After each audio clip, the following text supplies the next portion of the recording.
Hi guys and welcome back. So today I'm going to be showing you how to make these hazelnut crumble bars. Let's begin.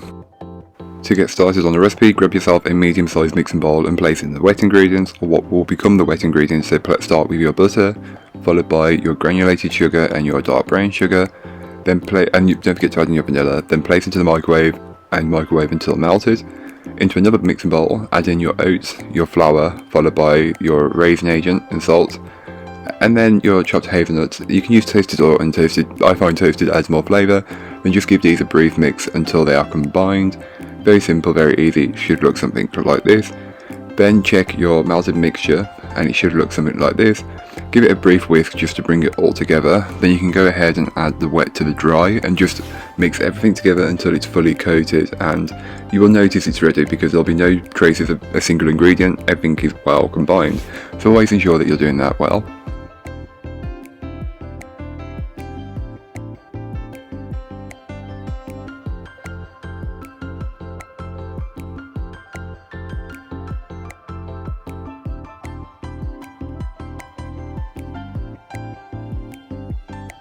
You can then go ahead and grab your 9x9 inch square cake tin and place in around 2/3 or 3/4 of the mixture. Spread and level it out as best as you can. I find pressing and patting like this with a spatula works really well, but feel free to do whatever works for you best. You want it to just get a consistent level, so take the time to get it done, as it's really important that you do, otherwise it may bake uneven and you don't want that. Then you can go ahead and top this with some hazelnut praline cream. I find that you can also buy a hazelnut and white chocolate one, which would work really well in this recipe. I will leave the one I used in the blog post, which will be linked down below.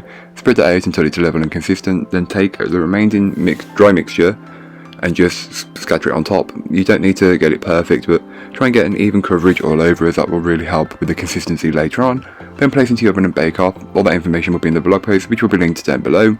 Here's what the tray bake looks like the following day, so I let mine cool. I always find placing stuff into the fridge makes it easier to slice, especially something with a filling like this. Then you can cut it into as many or as few pieces as you would like. I went with smaller portions on this, as this was quite sickly and quite rich, and you don't need a lot. But then if you like it, you can always have another piece. Why not? So thank you so much for watching. I hope you enjoyed. If you did, don't forget to like, comment and subscribe for more from me, and I'll be back again very soon with another recipe, so join me then.